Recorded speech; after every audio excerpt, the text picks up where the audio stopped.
Ninth class CBSE के धुरंधरों, हम लोग पहुंच गए हैं लास्ट एक्सरसाइज पॉलिनोमियल के एनसीईआरटी की बुक से। बाद में हम लोग एग्जाम्पलर के भी क्वेश्चन लगाएंगे 2-3 चैप्टर पढ़ने के बाद। पहले 2-3 चैप्टर एनसीईआरटी से पढ़ लिया जाएगा। पॉलिनोमियल ऐसा चैप्टर है जो नाइन्थ में भी है और 10th में भी है। 10th का भी सेकंड चैप्टर पॉलिनोमियल ही है। थोड़ी जानकारी आपको नाइन्थ में मिलेगी पॉलिनोमियल की और थोड़ी 10th में मिलेगी। नाइन्थ क्लास में जो पॉलिनोमियल है वो आपके सारे फार्मूले तैयार करा रहा है। सारे फार्मूलों की एक लिस्ट बनाइए, एक पतली सी कॉपी बना लीजिए फार्मूलों की। ये फार्मूले कभी चेंज होने वाले नहीं हैं, आप आगे कितना भी पढ़ते रहिए। तो फार्मूले जिनको आइडेंटिटी भी कहा जाता है, ए प्लस बी का whole square, A minus B का whole square, X plus Y का whole cube, X cube minus Y cube, धीरे धीरे करके फार्मूले कलेक्ट हो रहे हैं। हमारे फार्मूले हमारे टूल्स हैं, औजार हैं। जैसे आप घर पर कोई मैकेनिक बुलाते हैं, आपने सुना है कि वो बहुत अच्छा मैकेनिक है, और कहते हैं कि ये मेरा पंखा खराब हो गया है, देख लीजिए क्या खराबी है, ठीक कर दीजिए। वो मैकेनिक कितना भी जानकार हो, without tools he is nothing. अगर वो अपने टूल्स लेकर नहीं आया है तो वो आपसे कहेगा कि अभी हम घर जा रहे हैं, टूल्स लेके आ रहे हैं। तब देखेंगे कि क्या इसमें बीमारी है, क्योंकि बिना टूल्स के वो पंखे को खोलेगा कैसे। बस स्विच ऑन ऑफ करके थोड़ा सा समझ सकता है कि क्या खराबी हो सकती है, बट उसको उस पंखे को रिपेयर करने के लिए टूल्स की ज़रूरत है। आपको अपने क्वेश्चन लगाने के लिए टूल्स की ज़रूरत है। आपके आइडेंटिटी, आपके फार्मूले ही आपके टूल्स हैं। तो जब आपके टूल्स का कलेक्शन बढ़िया रहेगा और आपकी कैलकुलेशन स्ट्रांग रहेगी, plus minus into divide square करना, स्क्वायर रूट फाइंड करना, आपकी मैथ ऑटोमेटिक अच्छी हो जाएगी। एक एक चैप्टर आते जाएंगे, आपको समझ में आते चले जाएंगे। न नाइन्थ में कोई दिक्कत होगी, न 10th में, न 11th, न 12th। पहले अपने टूल्स का कलेक्शन स्ट्रांग बनाइए।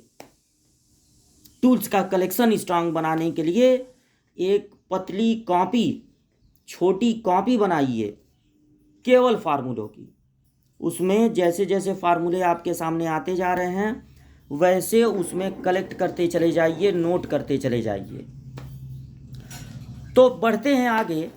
हम लोग पिछले क्लास में क्वेश्चन नंबर 12 लगाए थे, जो कि बहुत ही इम्पॉर्टेंट क्वेश्चन है। 12th की आपको खूब बढ़िया प्रैक्टिस कर लेनी चाहिए, ये अक्सर एग्जाम में पूछा जाता है।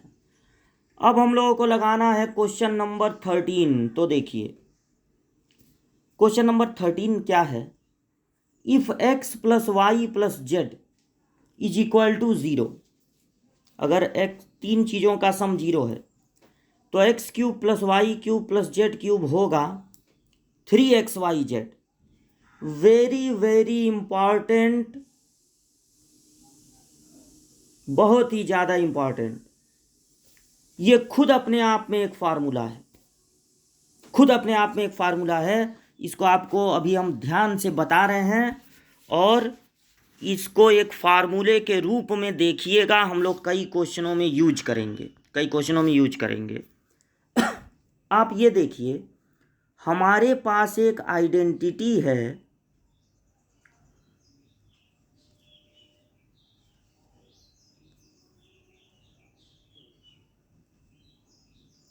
कि x cube plus y cube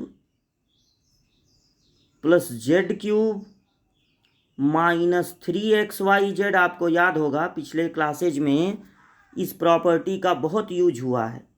ये इक्वल टू होता है x plus y plus z एक ब्रैकेट में, और दूसरे ब्रैकेट में x square plus y square plus z square minus x y minus y z minus z x. ये एक आइडेंटिटी है। अगर हम लोग इस आइडेंटिटी में x plus y plus z की जगह 0 रख दें तो क्या होगा? 0 रख दें तो क्या होगा? X cube plus y cube plus z cube minus 3xyz is equal to, अगर आप इसके प्लेस पे 0 रखते हैं तो 0 का जब मल्टीप्लाई होगा इस पूरे में, 0 का जब मल्टीप्लाई होगा पूरे में, तब भी क्या मिलेगा? 0। और तब अगर आप इस माइनस 3xyz को राइट साइड में ट्रांसफर कर देते हैं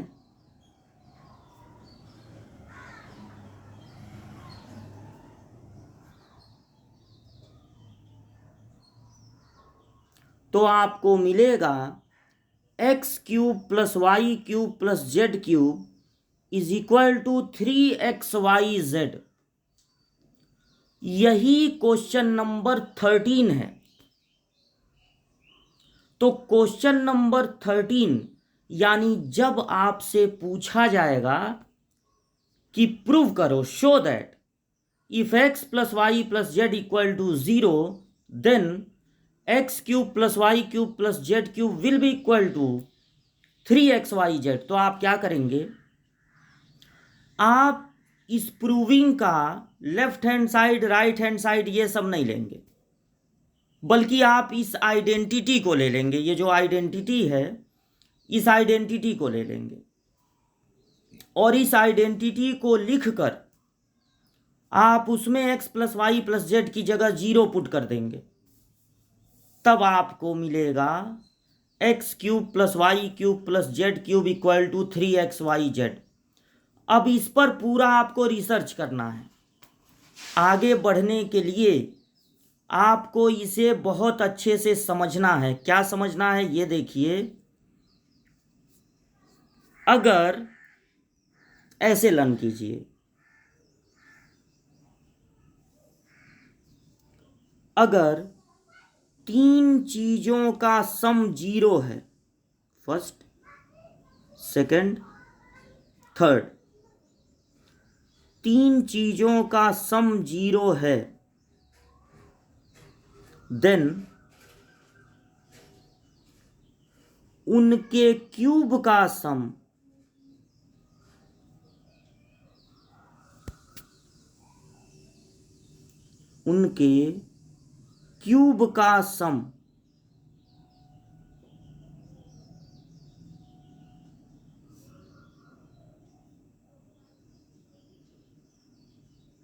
इक्वल होगा 3 into first into second into third. ये देखिए, ये आइडेंटिटी हमको बताती है, ये खुद एक आइडेंटिटी है, मतलब एक आइडेंटिटी से बना है, लेकिन इसको भी है जब फार्मूला लर्न रखना है।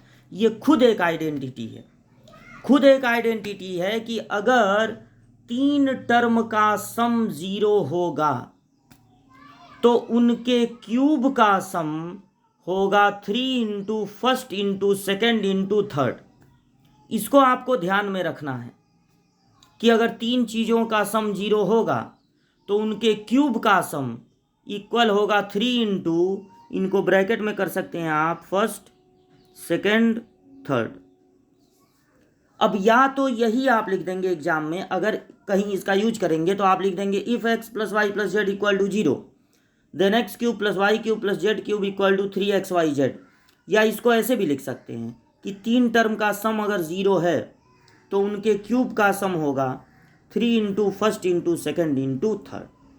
तो एज अ फार्मूला इसको लर्न कर लीजिए, और जहाँ भी 3 चीज़ों का क्यूब आएगा वहाँ पर ये देखिएगा कि कहीं इन तीनों का सम 0 तो नहीं है, और अगर इन तीनों का सम 0 है तो आप इसको लिख सकते हैं 3 into first into second into third.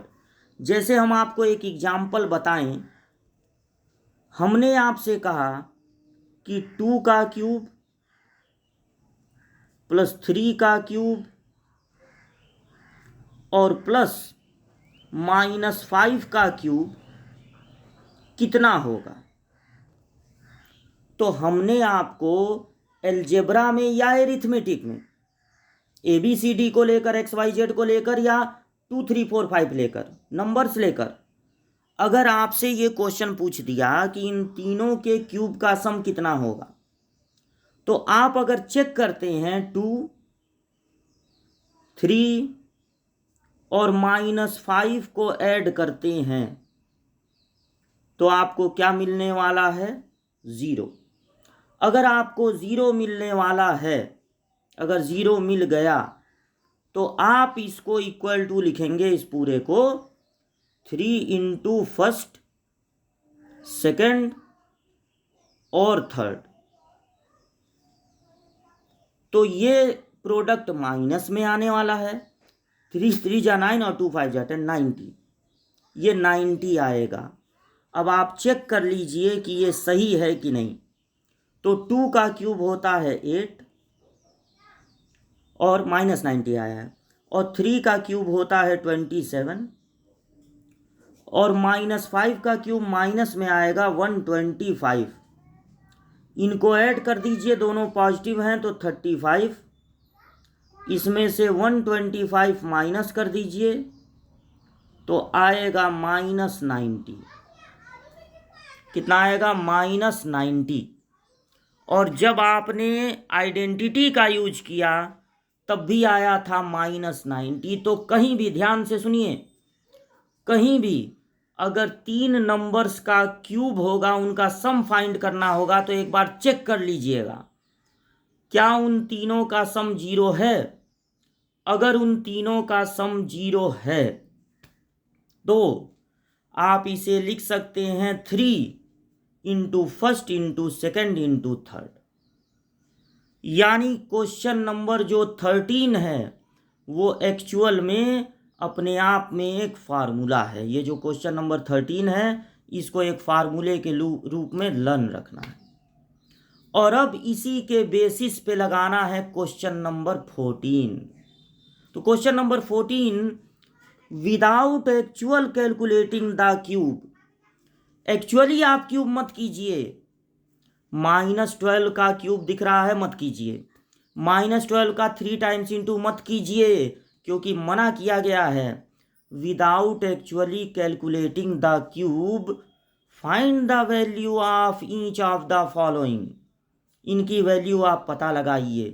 तो -12, 7 और 5, सपोज कीजिए आपको दिया गया है -12 क्यूब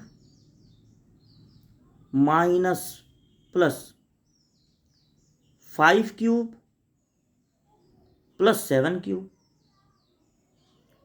तो आप पहले ये चेक कीजिए कि -12, 5 और 7 को ऐड करने पर क्या 0 आता है। हाँ, -12 और +12 मिलके हो जाते हैं 0। तो अगर 0 आ गया तो आप जो क्वेश्चन नंबर 13 है उसको एज आइडेंटिटी यहां पर लिख देंगे। आप लिख देंगे if x + y + z is equal to हो 0, then x³ + y³ + z³ equal होता है 3xyz के। ये आइडेंटिटी आप बता देंगे और इसको इक्वल टू कर देंगे 3 इंटू। देखिए ये जो आपको दिया गया है वो लेफ्ट साइड के जैसा है, तो आपको इसको राइट साइड में बदल देना है, यानी 3xyz, यानी 3 into first into second into third. अब आप सोच रहे होंगे, सोचते बहुत ज़्यादा हैं आप लोग, कि अगर जीरो नहीं आएगा तो क्या करेंगे। तो ऐसा मत सोचिए, क्योंकि अगर जीरो नहीं आएगा तो पूछने वाला ये कहेगा ही नहीं कि आप विदाउट एक्चुअल क्यूब इसको फाइंड कीजिए। अगर वो कह रहा है विदाउट एक्चुअल क्यूब आप इसको फाइंड कीजिए तो जीरो आएगा, 100% जीरो आएगा। तो अब ये कितना हो गया, 3 7 जा 21 और 12 5 जा 60 -60, इनका भी इंटू कर दीजिए 0, 6 1 जा 6, 6 2 जा 12, तो -1260, 1260, यह आपका आंसर होगा। पूरा क्वेश्चन आपको दिख रहा है, एक बार और समझ लीजिए। अगर तीन चीज़ों का क्यूब है, उनका सम है, तो पहले आप ये चेक कीजिए कि तीनों को ऐड करने पर विदाउट क्यूब तीनों को ऐड करने पर क्या जीरो आ रहा है। अगर आ रहा है तो आप इस आइडेंटिटी का यूज करेंगे। ये भी अपने आप में एक आइडेंटिटी है कि अगर तीन चीज़ों का सम जीरो हो तो उनके क्यूब का सम होता है 3 into first into second into third. तो आप यहाँ पर कर देंगे 3 into first into second into third, और इस तरह से जो इन सब का प्रोडक्ट आए वो आपका आंसर होगा। इसका आंसर होगा -1260। तो पूरा क्वेश्चन आपके सामने है, पॉज करके आप इसको नोट कर सकते हैं। अब देखिए ये 14th का सेकंड पार्ट हमने यहाँ पर नोट कर दिया है। 28 का क्यूब प्लस -15 का क्यूब प्लस -13 का क्यूब। अब इसको लगाना है। कभी भी आपको 3 नंबर का क्यूब अगर मिले उनका सम, तो आपको पहले चेक करना है कि उन नंबर्स का सम 28 -15 और -13, क्या इन तीनों का सम ज़ीरो है। तो हाँ ज़ीरो है, क्योंकि -15 और -13 ऐड होके -28 हो जाएगा, अब +28, तो ज़ीरो आ जाएगा। अब आप बता देंगे ये आइडेंटिटी, आप बता देंगे कि अगर तीन नंबर्स का सम ज़ीरो है तो उनके क्यूब का सम 3 into first into second into third होगा। तो इसे आप लिख देंगे 3 into first into second into third. और अब आपको इनका मल्टीप्लाई करना है। तो मल्टीप्लाई करने में माइनस माइनस का मल्टीप्लाई प्लस हो जाता है। 13 3 जा 39 आप लिख दीजिए, और इंटू 15 8 जा 120, कितना बचा 12, 15 2 जा 30, 30 और 12 हो गया 42। अब इन दोनों का मल्टीप्लाई कर देना है, तो एक जीरो लिख दीजिए, और 2 9 जा 18 को 8 1 बचा, और 2 3 जा 6 और 1 7, फिर एक प्लेस छोड़ दीजिए। अब 4 से इंटू 4 9 जा 36 को 6 3 बचा, और 4 3 जा 12 और 3 15, ये प्लेस छोड़ दिए हैं। अब इनको ऐड कर दीजिए, 8 7 6 13 को 3 1 बचा, तो ये 6 हो गया, और ये 1, 16,380, 16,380 विल बी योर आंसर। तो ये आंसर हो गया। बढ़ते हैं क्वेश्चन नंबर 15 की ओर, और पहले ये सब करते हैं डिलीट। ये रहा एक्सरसाइज 2.5 का question number 15। Give possible expansions for the length and breadth of each of the following rectangles in which their areas are given। तो ये रेक्टेंगल बना है, ये देखिए रेक्टेंगल बना है, ये रेक्टेंगल बना है, या इसको रेक्टेंगल नहीं मानते हैं तो कोई और रेक्टेंगल होगा जिसका एरिया इतना है। अब आप उसके पॉसिबल लेंथ और ब्रेथ की वैल्यू बतानी है, जो बहुत आसान काम है। जो पहला एरिया दिया है उसको नोट कीजिए। फर्स्ट क्वेश्चन अगर आपको लगाना है 25a² माइनस 35a फिर प्लस 12, ये है एरिया। और एरिया क्या होता है रेक्टेंगल का? Length into breadth. तो ये जो आपको एरिया दिया गया है वो एक क्वाड्रेटिक पॉलिनोमियल है, वो एक क्वाड्रेटिक पॉलिनोमियल है। और क्वाड्रेटिक पॉलिनोमियल का फैक्टराइजेशन जब आप करते हैं तो कैसे करते हैं? इसको फैक्टराइज करना पड़ेगा। सबसे पहले इस 25 और 12 का मल्टीप्लाई करना होगा। तो 12 5 जा 60 को 0 6 बचा, और 12 2 जा 24 और 6 30। फिर ये वाला साइन देखना पड़ेगा, ये वाला नहीं, ये लास्ट वाला जो कांस्टेंट का साइन है। और ये मिडिल टर्म देखना होगा विदाउट साइन, मतलब -35 नहीं, केवल 35।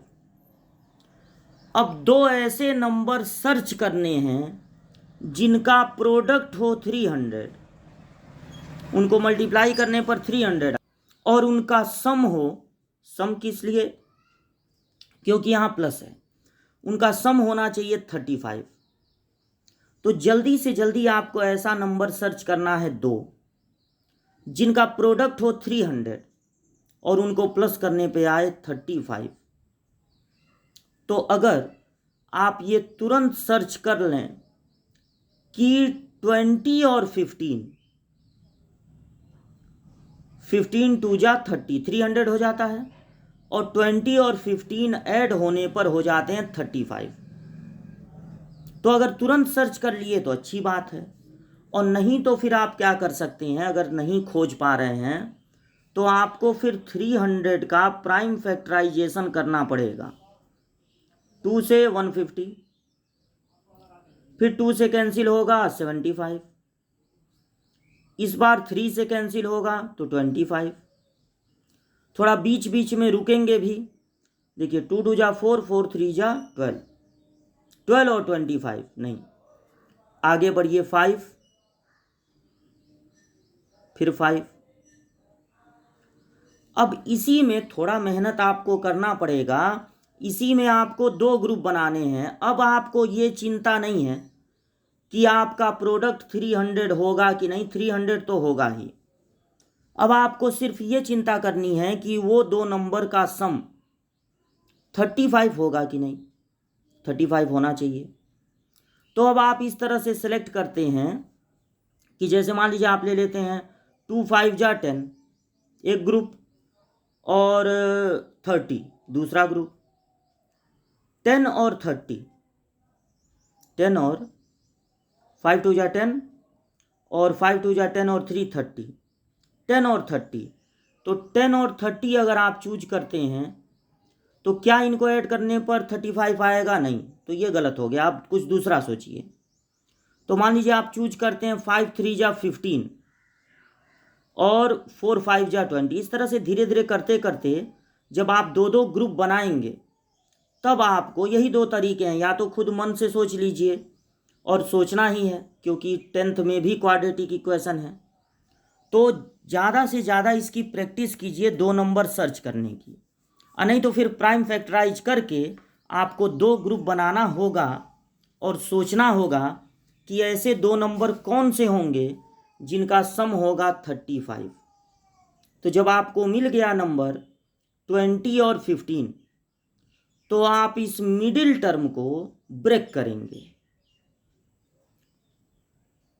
ये जो मिडिल टर्म है -35 है, उसको आप लिखेंगे जो नंबर आपने सर्च किया है, -20a और -15a। दोनों जब आप माइनस में रखेंगे तभी दोनों ऐड होकर -35 आएगा। अगर दोनों प्लस में रख देंगे तो +35 आएगा। अगर यहाँ पे +35 होता तो दोनों प्लस में रखते, और बाद में नोट कर देंगे इस 12 को, मतलब मिडिल को स्प्लिट कर देना है। अब जब ये 4 टर्म हो जाएंगे तो दो दो टर्म में से कॉमन लेना है। तो पहले दोनों टर्म में क्या कॉमन है, 5a, तो क्या बचेगा 5a माइनस 5 4 जा 20। कॉमन लेने का मतलब होता है डिवाइड करना, तो यहाँ पर बचेगा 4। जो साइन यहाँ है वही नोट करना होगा, ये कंपलसरी है। अगर प्लस है प्लस नोट करेंगे, माइनस है तो माइनस। 15 और 12 में 3 कॉमन होता है। जब माइनस के बाद ब्रैकेट लगेगा तो साइन अपोजिट हो जाएगा, तो 3 5 जा 15, साइन अपोजिट हो गया, 3 4 जा 12। अगर दोनों ब्रैकेट में आपको सेम चीज दिख रहा हो तो इसका मतलब है कि अब तक जो आप किए हैं वो सब सही है। और अगर अलग अलग चीज दिखे दोनों जगह, माइनस का भी फर्क हो, तो आप समझ जाइए कि आपने कोई गलती की है। अब क्या करेंगे, ये जो 5a माइनस 4 है वो दोनों में से कॉमन हो जाएगा और बचेगा 5a माइनस 3। 5a minus 3। अब क्या करना है, ये था एरिया और ये दो पॉलिनॉमियल के प्रोडक्ट में ब्रेक हो गया। एरिया होता है लेंथ इनटू ब्रेथ, तो या तो लेंथ होगा ये पहला वाला और ब्रेथ होगा दूसरा वाला, और या तो ये दूसरा वाला लेंथ होगा और पहला वाला होगा ब्रेथ। तो आपको लिख देना है possible values of length and breadth. तो आपको ऐसे लिखना है पॉसिबल, तो आपको इस तरह से लिख देना है possible values of length and breadth. या तो ये पहला वाला लेंथ हो जाएगा 5a माइनस 4 और दूसरा वाला ब्रेथ, या दूसरा वाला लेंथ हो जाएगा पहला वाला ब्रेथ। तो इस तरह से आपको लिख देना है कि ये जो फर्स्ट वाला है वो लेंथ होगा ये ब्रेथ सेकंड वाला, या सेकंड वाला लेंथ और फर्स्ट वाला ब्रेथ। अब पूरे को आप एक साथ देख लीजिए।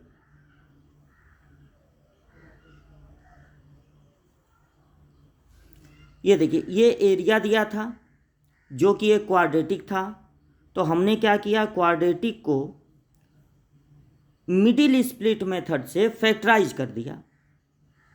फैक्टराइज करने के बाद ये दो पॉलिनॉमियल के प्रोडक्ट के रूप में आ गया। अब या तो पहला लेंथ होगा दूसरा ब्रेथ, या फिर दूसरा वाला लेंथ होगा पहला वाला ब्रेथ। तो यही हम आंसर में लिख देंगे, ये हमारा हो गया आंसर।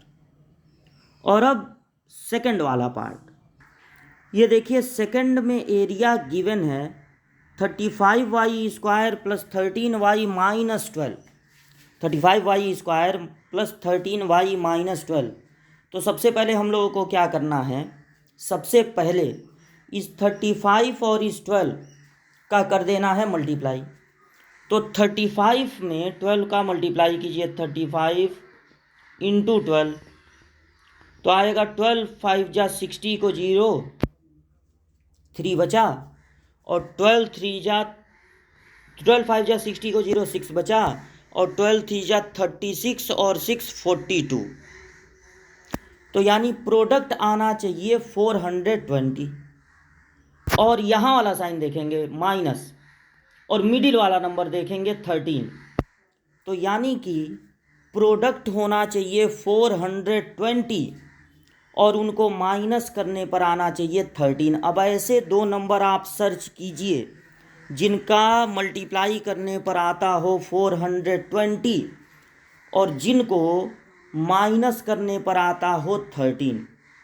तो 420 का प्राइम फैक्टराइजेशन करते हैं तो कितना आएगा 210, फिर 2 से कैंसिल होगा 105, फिर अब तो 3 से कैंसिल होगा ना, 2 से होगा नहीं, तो 3 3 जा 9 और 3 5 जा 15। यहीं पर रुक के थोड़ा सोच लीजिए, 3 4 जा 12 और 35, नहीं ठीक है। अब ये 5 से कैंसिल होगा तो 7, और फिर ये 7 से ही कैंसिल होगा, 1 आ जाएगा। अब इसी में दो ग्रुप बनाइए, तो मान लीजिए आप बनाते हैं 7 2 जा 14 और 5 6 जा 30, 5 3 और 2, 5 6 जा 30, तो 14 और 30 सही रहेगा? नहीं, क्योंकि इनका जो डिफरेंस है, इनको माइनस करने पे 13 नहीं आ रहा है। जब आप सोचते दो दो ग्रुप बनाते 2 2 जा 4 और 4 7 जा 28 को लेंगे और 5 3 जा 15 को लेंगे, तब आपका डिफरेंस आएगा 13। यानी कि जो दो नंबर आपको चूज करने हैं वो होने चाहिए 28 और 15। जब आप नंबर चूज कर लेंगे 28 और 15, याद रखिएगा 28 और 15 प्राइम फैक्टराइजेशन की मदद से, तो आप मिडिल स्प्लिट करेंगे, यानी इस 13 को उन दो नंबर्स में ब्रेक कर देंगे जो नंबर आप अभी सोचे हैं 28 और 15। तो इस 13y को मिडिल स्प्लिट मेथड है ये, तो 35y² लिखेंगे और प्लस यहाँ आप लिख देंगे 28y माइनस 15y। अब देखिए 28 में से 15 माइनस होगा तब आएगा प्लस में 13, और नोट कर देंगे -12 को। दो नंबर्स में से अब आपको लेना है कॉमन, तो पहले दो नंबर में क्या कॉमन दिख रहा है? 7y कॉमन हो गया, तो 7 5 जा 35, कॉमन लेने का मतलब होता है डिवाइड करना। अब 7 4 जा 28 माइनस 15 और 12 में क्या कॉमन है? यहाँ माइनस है तो माइनस लिखना पड़ेगा। 15 और 12 में कॉमन है आपका 3, तो 3 5 जा 15, और माइनस के बाद ब्रैकेट लगेगा तो साइन अपोजिट हो जाएगा, यानी यहाँ प्लस हो जाएगा, और 3 4 जा 12। अगर दोनों जगह सेम चीज़ बचा हुआ है तो यानी अब तक आप जितना काम किए हैं वो सब सही है।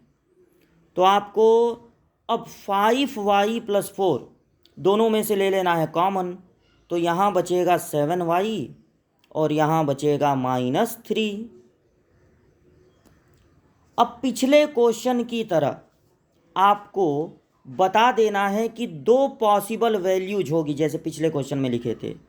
लेंथ बता दीजिएगा इतना और ब्रेथ ये, या फिर लेंथ ये और ब्रेथ ये।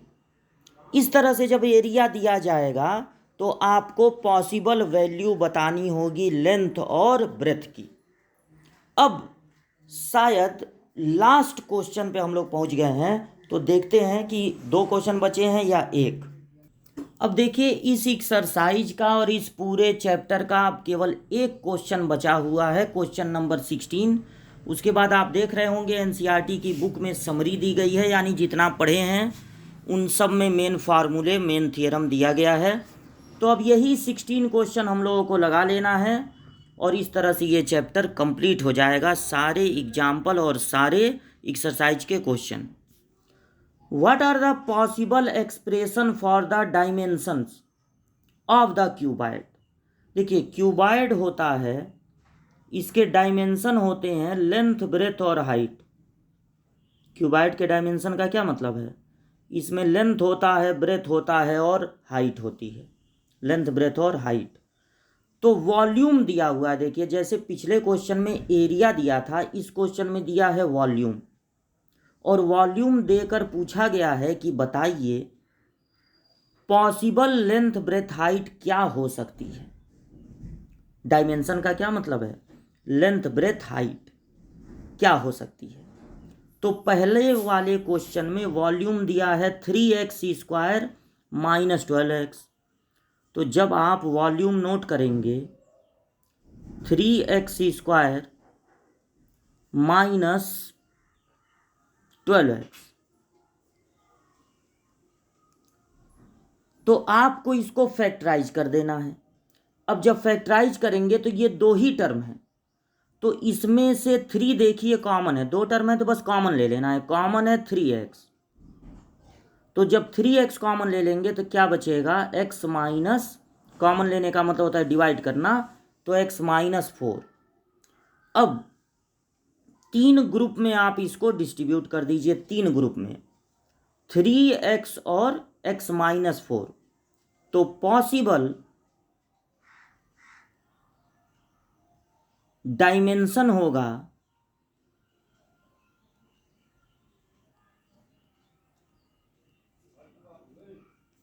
या तो ये हो जाएगा लेंथ, ये ब्रेथ, ये हाइट, या ये लेंथ, ये ब्रेथ, ये हाइट, या ये लेंथ, ये ब्रेथ, ये हाइट, या ये लेंथ। ओहो, ये तो बहुत ज़्यादा हो जाएगा। तो इसको लिखने का तरीका कि आप यहाँ पर 1 लिखते हैं, मतलब अब इतना ज़्यादा कौन लिखेगा, लेंथ ब्रेथ, ये लेंथ वो ब्रेथ ये हाइट, ये लेंथ वो ब्रेथ वो हाइट। तो आप 1 पॉसिबल डायमेंशन लिख देंगे, length 3, breadth x, height x minus 4, और यहीं पर अपना आंसर छोड़ देंगे। अब वहाँ पे 2 ही ग्रुप बन रहा था तो दोनों ग्रुप बता दिए, हम यहाँ पे 6-7 ग्रुप बनेगा तो इतना कौन बताएगा। तो बस आपको इसी तरह से बता देना है 1 पॉसिबल डायमेंशन। अब बाकी इधर उधर जिसको करना है वो करता रहेगा अपना। अब आते हैं सेकंड पार्ट पे। तो सेकंड पार्ट क्या है, 12 KY स्क्वायर, ये वॉल्यूम दिया है ना, 12 KY square plus 8 KY minus 20K, ये आपका वॉल्यूम है जो कि होता है length into breadth into height. तो ये पोर्शन डिलीट, और इसका करना है आपको फैक्टराइजेशन। तो सबसे पहले आप ध्यान दीजिए, इसमें आपको कॉमन दिख रहा होगा, इसमें आपको 12, 8 और 20 में क्या कॉमन है, 4, और के भी आपको हर जगह दिख रहा है। तो 4 3 जा 12 वाई स्क्वायर, 4 2 जा 8 वाई के तो कॉमन ले लिए हैं, और 4 5 जा 20। अब ये हो गया क्वाड्रेटिक। तो 3 और 5 का मल्टीप्लाई कर देना है 15, ये वाला साइन देखना है माइनस, यहाँ लिख दे रहे हैं, और ये नंबर देखना है 2। यानी 2 ऐसे नंबर सर्च करने हैं जिनका प्रोडक्ट हो 15 और उनको माइनस करने पर आता हो 2। तो ये बड़ा आसान है, यही दोनों नंबर होंगे, देखिए यही दोनों नंबर होंगे 5 और 3, 5 3 जा होता है 15। तो अब आपको क्या करना है, 3y स्क्वायर,